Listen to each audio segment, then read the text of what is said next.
What's going on, NBA Draft fans? Your boy is back. It's the Wolf of Ball Street, the NBA Draft Dude. My name is Tulaba, and I am here today with a special video. I am going to give you the top 30 of the 2022 NBA Draft Class updated stock price. This is not a personal big board where I give you how I feel about each prospect. That video is coming soon. But what I want to do today is update everybody on how the big board community, you know, the ESPNs, the Bleacher Reports, the No Ceilings Collective, the basketball news of the world, all the mainstream big board community feels about the 2022 class, which gives us a consensus ranking and kind of takes the biases of one potential site out of it, giving us a more realistic view of where prospects are currently at during this draft cycle. I've been giving these updates monthly on the No Ceilings Substack. That's noceilings.substack.com. It is free to subscribe. We provide NBA draft coverage daily over there. It is the best draft coverage you are going to find. And today I'm going to do it in video format so I can give a little bit of an expanded thought on each of the top 30 prospects and whether or not, you know, I think their stock is going to continue to rise or fall, whether I think they're going to be there at the end of the day. But without further ado, let's get into it. At number 1, we have Chet Holmgren out of Gonzaga. Now, Chet has been, I almost feel like he's flown a little bit under the radar because he came into this process as the number 1 or number 2 guy. And in the draft community, you know, on the internet, it almost seems like we're a little bit bored by him and Paolo. And we're looking for that new guy to overtake them. But the fact of the matter is that Chet has been awesome. Even if, you know, the hype hasn't been building up, he's still consensus number 1 right now. ESPN has him at 1. Bleacher Report has him at 1. Tankathon has him at 2. Basketball News has him at 3. No Ceilings has him at 1. That's an average stock price of 1.6. Previously, he was at number 2. So his steady play has kept him in the mix for the number 1 overall pick. I think he's going to be there the entire way. It's not every day guys with his size, length, shot blocking instincts, fluidity can do the things that he does. Yeah, he's skinny, all right? But the fact of the matter is the dude is tough as shit, right? He doesn't back down from anybody. And I think that at the next level that, you know, we constantly see the NBA it's about skill and length and versatility, and Chet has that in spades. So Chet Holmgren at number 1 overall consensus. At number 2, we have a newcomer. We have Jabari Smith out of Auburn. Jabari was the guy that crashed the party, okay? Jabari currently has, ESPN has him at 3. Bleacher Report has him at 3. Tankathon has him at 1. Basketball News has him at 1. No Ceilings has him at 3. That's an average stock price of 2.2. Last month, he had an average stock price of 2.5. He was the 3rd ranked prospect. He's on fire right now. Talk about size, versatility, and flamethrower shooting. If you want an in-depth look at him, my first film session of the season was on Jabari Smith. It's gotten awesome feedback. I'm so happy with how it came out. Very proud of the process there. But Jabari has been on fire lately, and the whole season, man. And with the way that he plays, the passion, the way that he gets after it defensively, his fluidity out on the perimeter defensively, being able to guard 1 through 5 out there. He's shooting almost, you know, in the 40s on high volume from 3. He's showing pull-up ability. He's starting to flash moments where he's taking it to the hoop and finishing really creatively. Jabari Smith Jr., man, this kid is straight hooping right now. So he is the number 2 overall prospect by consensus. At number 3, we have Paolo Banchero, the Duke Blue Devil. He was a top 2 guy coming in. It's very close between him and Jabari right now. As you can see, they have the same average stock price, but currently no mainstream site has Paolo as the number 1 ranked prospect, whereas with Jabari, he has a couple of sites that think he's the number 1 guy. ESPN has Paolo at 2. Bleacher Report has him at 2. Tankathon has him at 3. Basketball News has him at 2. No Ceilings has him at 2. He started out the year as a number 2 prospect, so he's taken a ever so slight dip in his draft stock. He was previously, his previous cost was 1.5, so he was actually, he fell from 1 to 3 on this ranking.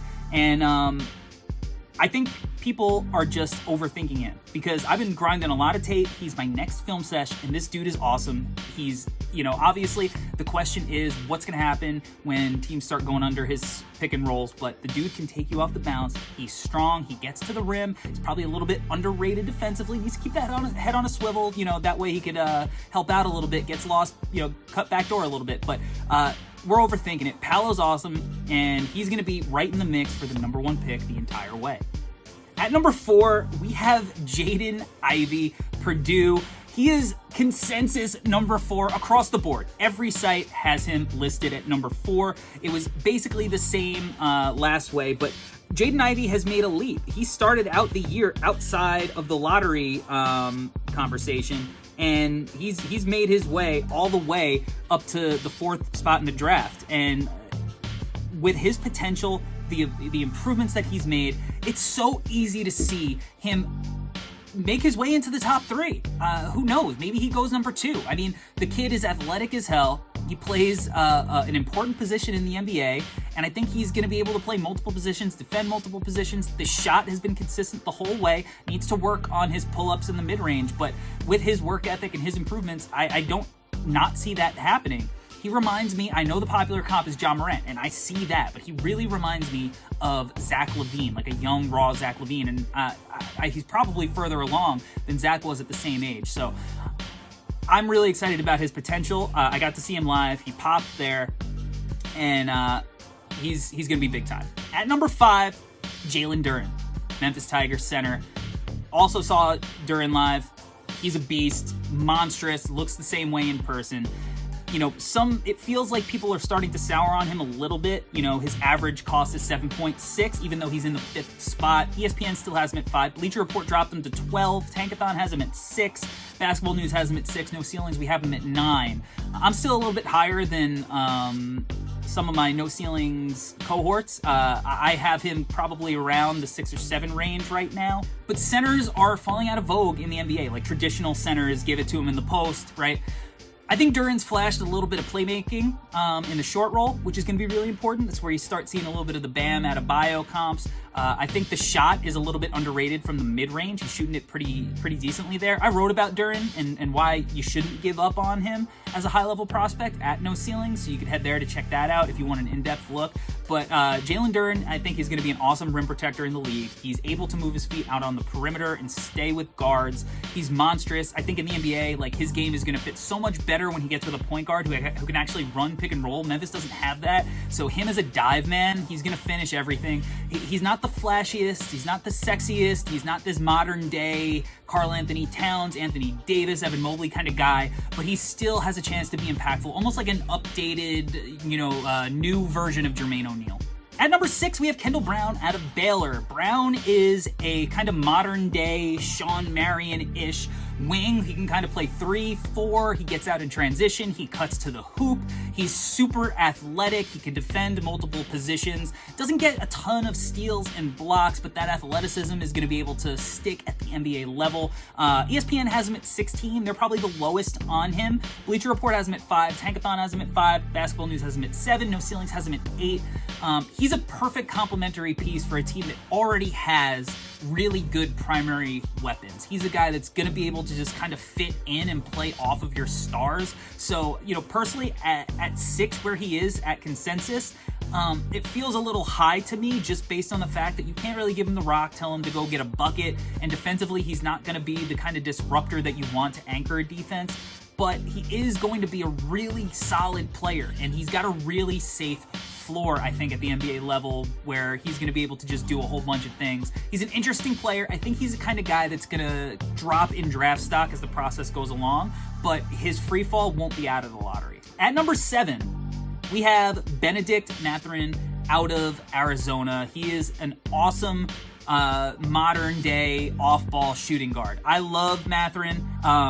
ESPN has him at 13, Bleacher Report has him at 7, Tankathon has him at 14, Basketball News has him at 5, No Ceilings has him at 6. That's an average cost of 9. Previously, he was at 11.3, so his stock is slowly creeping up there.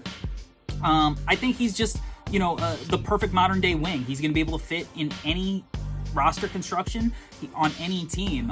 If you have a star, you can play him off ball and he'll cut, shoot off movement. If you want to give him the ball, that's what your team needs, if you're a rebuilding team and you think he can kind of develop ball skills, I think he's capable of that too. Really high upside guy. He's a sophomore, but he's young for a sophomore, kind of the age of some of the older freshmen. So Mathurin is a really solid upside play. At number 8, this is the guy, and I think he's going to continue to rise. Jonathan Davis out of Wisconsin. This is a guy who started the year completely off the radar, unranked. In the last stock update, he had a cost of 20.5, so he was ranked around the beginning of the 20s. Now he's at 9.6. That puts him 8 on the consensus board. ESPN has him at 7. Bleacher Report has him at 10. Tankathon has him at 17. That's going to rise. Basketball News has him at 9. No Ceilings has him at 5. Super smooth game. Kind of Devin Booker-ish. He's gotten Brandon Roy comps. I like the Booker comp a little bit more. Sneaky athletic. You know, I think that he plays at his own pace, and people mistake that with him not being super athletic. He's not the most bouncy guy, but he can get up.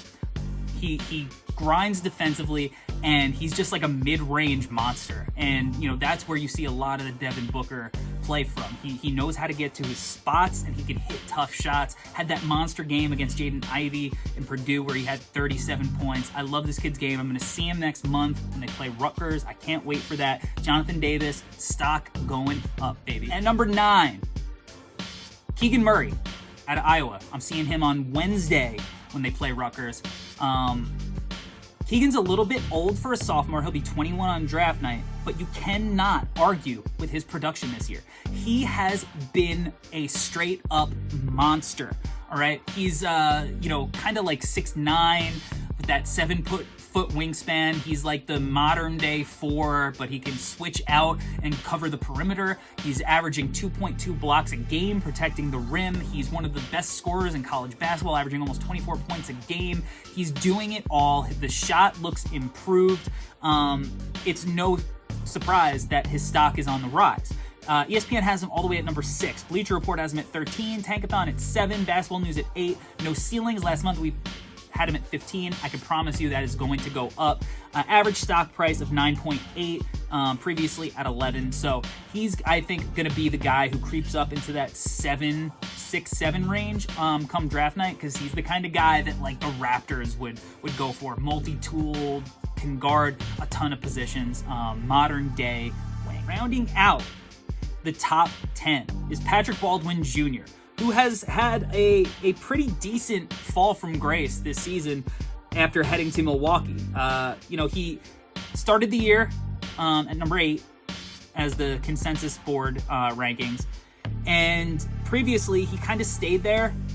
People aren't giving up hope on him completely because he's like 6'10" with a really smooth jump shot and some ball skills, but he just has not been playing well for Milwaukee, and they're not playing good competition. Now he's kind of hurt. Who knows what's going on with him? You know, we don't know what the rest of his season's going to look like. I think teams are going to bet on his skills and his size, but he definitely has fallen. ESPN has him at 11, Bleacher Report has him at 8, Tankathon at 8, Basketball News dropped him to 15 out of the lottery. No Ceilings has him at 7, average stock price 9.8. It's slowly creeping downwards. I don't think he's going to free fall because his tools are just too impressive, and he played well in FIBA this summer, which is an important marker for some of these guys who are struggling, but his stock is going down. At number 11, Jaden Hardy of the G League Ignite.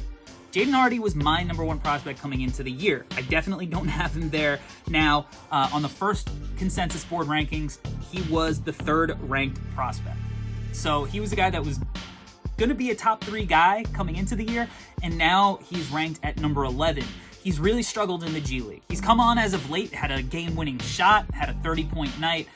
He's looked much better moving off the ball, you know, curling off screens, getting to the hoop. He's got a good frame. He can hit tough shots. He just has to be a consistent shooter. But ESPN still has him top 10 at number 8. Bleacher Report dropped him out of the lottery at 16. Tankathon 13.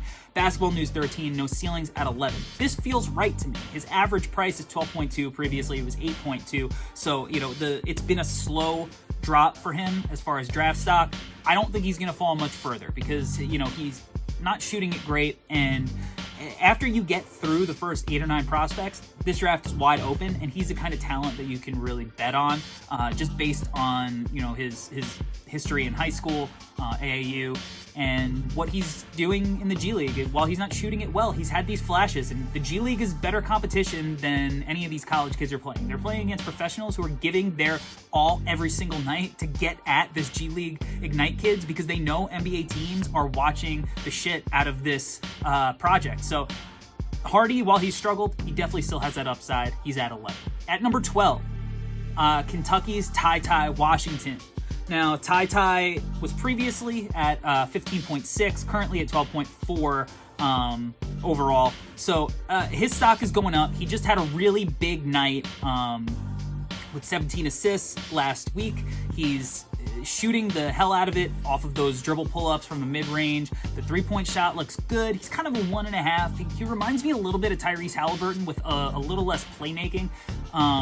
But I think he's kind of been the cream of the crop as far as point guard play, which has not been the strongest in this class. But he's a guy who has pretty decent positional size, good length, and the ability to, you can give him the ball and put him in a pick and roll and he can run a pick and roll, or you can have him go off ball and he can, you know, catch and shoot, come off handoffs and attack off curls, stuff like that. So I think he fits really well into the modern game. At 13, MONTERO of the Overtime Elite. Really weird thing to analyze. First year of the Overtime Elite. He's playing against high school kids. He is only 18, so it's not like he's super old playing high school kids. He does have international experience, and he's played in front of NBA executives for a while, so I think they kind of know what they're getting with him. You know, that shifty dribble pull-up game. He's getting to experiment with his playmaking, make some reads that are a little bit difficult. Maybe he won't make in the NBA, but he's learning what he can and can't do. I like the freedom that he's got.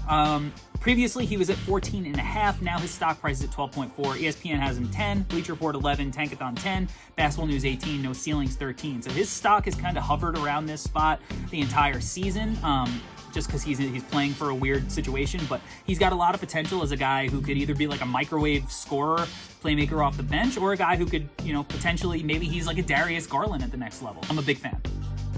All right, at 14, AJ Griffin. AJ Griffin came into the year as the 5th rated prospect by consensus. He dropped all the way into the 20s after not playing a lot, but he's started to get playing time and even start, and he has lived up to the hype, so he has risen all the way back up to 14.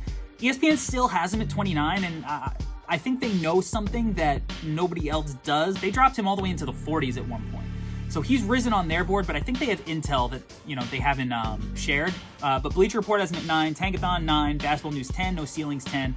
Kind of reminds me of Jimmy Butler, Jalen Brown, that kind of modern day wing. I just did a podcast episode on the Draft Deck podcast, so you can listen to that everywhere podcasts are available. We just did his episode, and it was awesome. I love watching this kid play. He's personally pushing top 5 for me. And I think he's going to continue to rise with his modern play built for the NBA. All right, at 15, Kennedy Chandler out of Tennessee. ESPN has him at 20.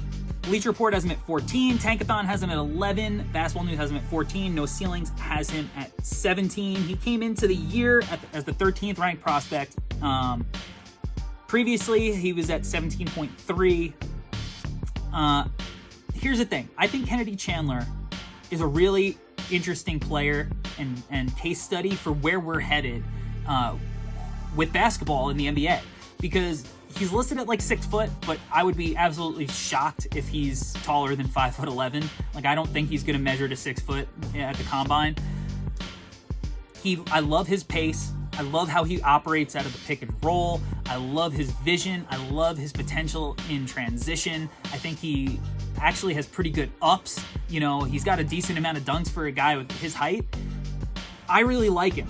But after watching Sharif Cooper drop all the way to the second round, I don't know if NBA evaluators are going to want to take a short point guard in the first round, or at least just at the end of the lottery. You know, last draft was a lot stronger all the way through as far as depth goes, so maybe Chandler is a guy who goes in the 20s, but I think his stock is going to drop throughout the year, and I think ultimately he's going to fall into that 20 to like 35 range.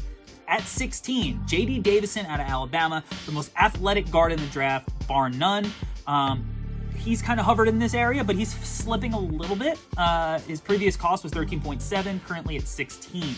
ESPN has him at 14, Bleacher Report 18, Tankathon 20, Basketball News 12, No Ceiling 16. So he's hovering here. I think his athleticism, the fact that he's been hitting spot-up threes at a decent clip, his passing has been up and down. Like he makes some really good reads, but his decision-making isn't always there. But he's going to be a guy that when NBA teams get him in workouts, he's going to floor them with his athleticism. I think he's going to be able to shoot it in an open gym.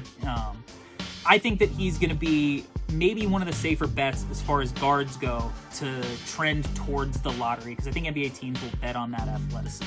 At 17, Dyson Daniels from the G League Ignite. Dyson Daniels from Australia. He's kind of hovered at this spot the whole year. I think he's going to be intriguing to NBA teams because he's got good size. He's an awesome defender. He could play on the ball or off the ball, even if he isn't necessarily going to be your primary point guard, but he's a guy that that has the versatility to play in multiple lineups, which I think teams like. But ESPN has him at 17, Bleacher Report has him at 25, Tankathon has him at 12, Basketball News has him at 21, No Ceilings has him at 20. So he's going to continue to hover at this area. He's been there the whole year. I don't see his stock moving too high or too low one way or the other. I think he's kind of cemented himself in this post-lottery 16, 17, 18 range. At 18, Duke's Trevor KEELS. ESPN's still super high on him at 9. Bleacher Report has him at 19. Tankathon has him at 25. Basketball News has him at 25. No Ceilings has him at 22. He previously was at 17.3, so right now his average cost is 20. He's 18 as far as consensus goes. I think that he is going to drop a little bit. I think he's going to be in the back of the first round. He was completely off the radar coming into the year, had that huge game against Kentucky at the Garden, burst onto the scene. I was there. You felt it with him. It was very Marcus Smart. But I think he's a guy who plays below the rim, doesn't always use his physicality to finish. The shot's really inconsistent. And I think he's benefiting a little bit off the fact that Duke's team has 5 potential first rounders. But there's something there with him. And he's going to be a guy that, as long as you don't have to rely on him at the NBA level to be your primary decision maker, playmaker, scorer, he's going to be a guy kind of in that Marcus Smart mold that is really going to help your team just by his intangibles, even if the stats don't show up. At 19, NIKOLA Jovic out of Mega Basket. Jovic is, he was kind of the number one international prospect coming into the year as far as like draft Twitter or the internet goes. But he's been very iffy, up and down, inconsistent in a league that, you know, isn't the strongest international league. So he's kind of been hovering lately around this spot too. Previous cost was 19. His average cost now 20.8. ESPN has him at 27. Bleacher Report 23. Tankathon 19. Basketball News 16. No Ceilings at 19. He's at 19 overall for consensus.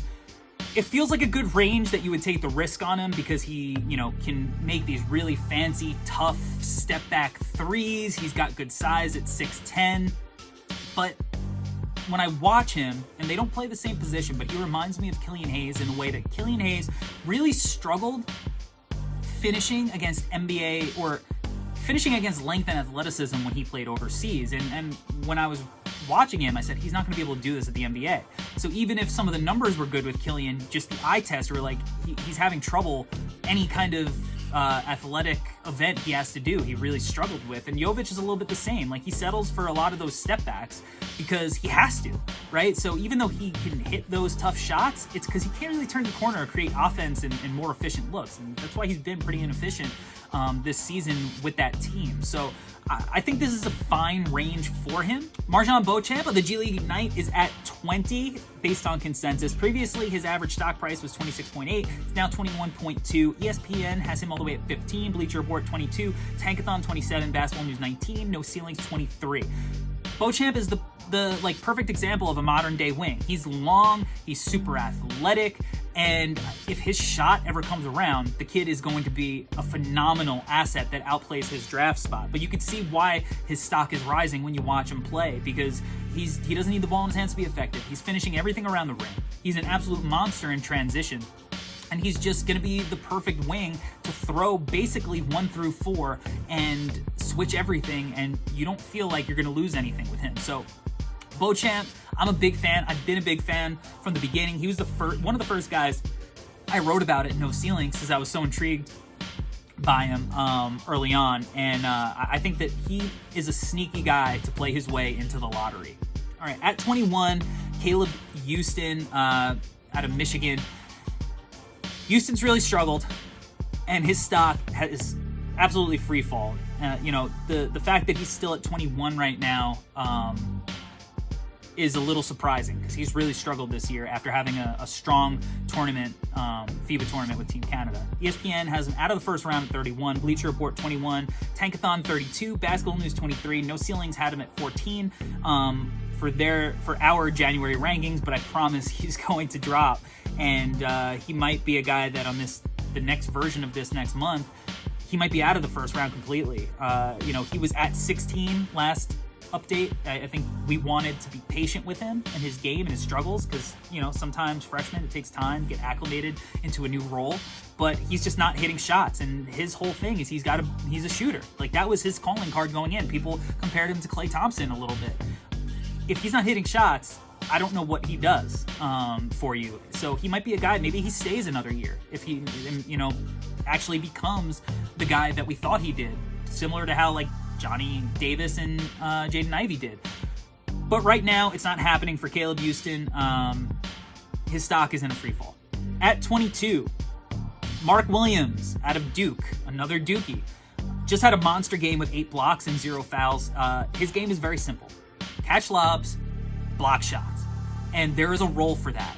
And at this range, I think this would be a great range for him. His stock has fluctuated a little bit. You know, he started the year at 25. He played his way up after a big game against Gonzaga and Chet. You know, the previous cost last month was 20.5. It's back down to 25.2. But he's going to fluctuate in this kind of 20 to 25 range. And I think that's probably a good range for him. I could see him kind of being taken at like 17 for a team that needs a big man. But I think that his game is very simplistic. There's nothing overly complicated about it. You don't have to think he's going to turn into a stretch big. But he's like a guy like Daniel Gafford, where he doesn't need to do much to impact the game. So I like Mark Williams personally. And I think, you know, his stock is going to creep up a little bit more the closer we get to draft night. All right, Bryce McGowen's at 23. Bryce McGowen's is the draft's conundrum. Here's a guy who's 6'7", with a great frame, who gets to the basket almost at will, can be a 3-level scorer, and yet there's just something missing. I saw him last week in person. I didn't love the effort. I didn't love the decision-making. Defensively, he was a mess, but so was the entire Nebraska team, so I'm not putting that all on his shoulders. But you could see him really fitting into an NBA game more than the college game. The shot, while he's not shooting threes percentage-wise at a good clip, the form looks good. I buy into the shot long-term. So I think if he goes to a team that actually can mold him into what he could potentially be, you can get a steal if you're getting him here all the way at 23. But even with the inconsistent play, you know, he's risen up the boards a little bit. He started the year as an unknown and off the top 30. And now he's at 23. So last month he was at 28.3, average cost now 26. ESPN has him in the top 20 at 19, Bleacher Report 24, Tankathon 33, Basketball News 26, No Ceilings 28. So his stock has risen. And even though I get really frustrated with his game, I see it, and I think he's going to, you know, kind of hover in this area. And hey, if a team takes him at 16, I would not be shocked. At 24, Duke's Wendell Moore, who now in his junior season has finally looked like the player that everybody wanted him to look like. He wasn't in the top 30 coming into the year because teams just didn't buy into him as a prospect after struggling the first 2 years. But he has burst onto the scene, and he's kind of hovering in this spot now. You know, previous cost 25.8, average cost today 26.2. He's the 24 ranked prospect by consensus. ESPN 22, Bleacher Report 17, Tankathon 34, Basketball News 32, No Ceilings 26. So he's going to continue to hover in this range. Multi-tooled guard, can do a little bit of everything. Nothing great, but you know, he should fit in the modern NBA. You know, I think his floor is a good bench player. So he's a good player to get at this range. At 25, Ousmane Dieng from New Zealand. Kid has really struggled this year. no way to sugarcoat it. He has not looked good. He doesn't play a ton of minutes. He's playing in a professional league, same team that RJ Hampton played on. You know, he's playing against men. He's not physically developed. The shots aren't going in. And he's a guy, his stock has fallen. He might be a first-round guy just based on a team saying, I want to bet on the potential. You know, maybe he kills it in workouts. ESPN still has him at 18. You know, Bleacher Report has him at 48. Tankathon has him at 18. Basketball News 17.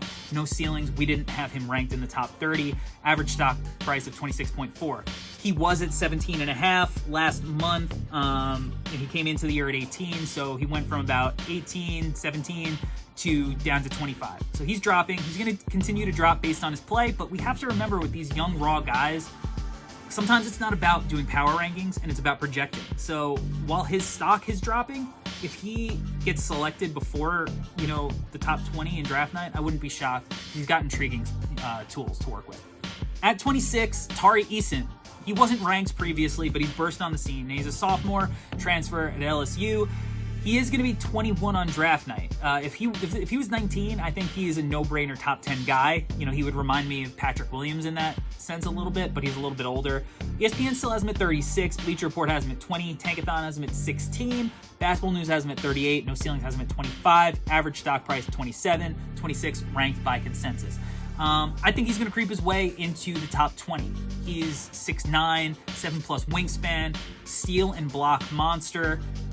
You know, physically, he's strong as hell, going to be able to compete. I love him in transition. He finishes everything. He's not a great shooter, but the form's not terrible. He knocks free throws down at a good clip. I think he's going to be the kind of guy that you could switch 1 through potentially 5 with at the next level. You know, I don't want him guarding 5 full time, but he could switch there because he's strong and long. So that's the modern NBA, and that's the kind of player that teams want. It's the type of player that, like, the Raptors want, right? They just want those 6'8", 6'9", versatile guys. So he kind of fits that mold. And with the lack of depth in this class, he's a guy that I could see continuing to rise up the board. At 27, Harrison Ingram out of Stanford. He's a guy also similarly like the jumbo wing who could pass a little bit. He's a guy I think is going to continue to rise as well. You know, he wasn't ranked just like Tari, and now he's at 27. So ESPN has him at 37. Bleacher Report has him all the way at 15. Tankathon 23. Basketball News 30. No Ceilings has him out of the top 30 on the last ranking, but I bet he'll be in there on the next one. Versatile guy. I think the shot is workable. It looks fluid. He can operate out of the pick and roll a little bit. I like him. He's versatile, and that's what the NBA is about. All right, at 28, Ochai Agbaji, who started the year, you know, as this senior who we didn't know if he was going to be a first-round guy, came out of the gates flaming. He's still playing terrific ball, but he's a little bit older. So he was at 26.3. Now his average cost is 28.4. ESPN has him at 23. Bleacher Report 28. Tankathon's a little lower at 46. Basketball News 24. No Ceilings 21. I think he's the kind of guy that, like, if you just want an awesome player who's going to be able to fit on any roster, knock down threes, defend, get out in transition, and just, you know, do little things that contribute to winning basketball at the shooting guard spot, Agbaji's your guy. I think he's a guy that should go around 20. Maybe I could see him going a little bit before that for a more veteran team that wants a win-now guy. And I think that, you know, he's the kind of guy who athletically has enough in him that, and the improvements he's shown this year, that he still has a little bit of potential to show off. He's not a finished project. So I like Agbaji. I think this is a little low for his draft stock, but he went up, went down, and I think he's going to level out here. All right, at 29, Yannick Sosa still in the top 30. Sosa was a guy that was a top 10 guy coming in. His stock has tanked all the way to the back end of the first round territory. He's come alive a little bit as of late. He's starting to get the last few games, he's gotten some minutes, but, you know, I was weary of him even coming into the year because he's a defensive first guy who really is going to be a potential elite defender. But the problem is his offense is so raw that if he can't get on the floor because his offense is so bad, the defense isn't really that valuable. But not everybody's giving up. ESPN still has him at 26. Bleacher Report 34. Tankathon 26. Basketball News 29. No Ceilings doesn't have him ranked.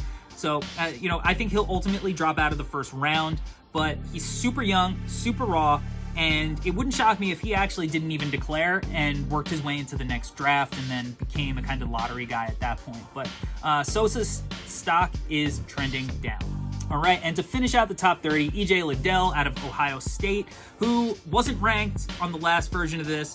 His average cost now is 31, but he's coming on strong. His shot has looked good. He does a lot of, really important things for Ohio State. He guards, and he's a guy that it wouldn't shock me if he also worked his way up to the 20s. His stock is on the rise. ESPN has him at 24, Bleacher Report 29, Tankathon 29, Basketball News 42, no ceilings, didn't have him ranked in the top 30, but I think he's a guy that now he's cemented himself as, a really safe first rounder, and he could be a guy that you see in that 20 to 25 range come draft night. That's gonna do it for the January edition of the 2022 NBA Draft Stock Market Update. Thank you for watching. Please make sure that you like this video, subscribe to the channel as we try to make our way to 5,000 subscribers. We're almost there. I appreciate you guys taking the time to make it all the way through the end of the video. And until next time, guys, peace.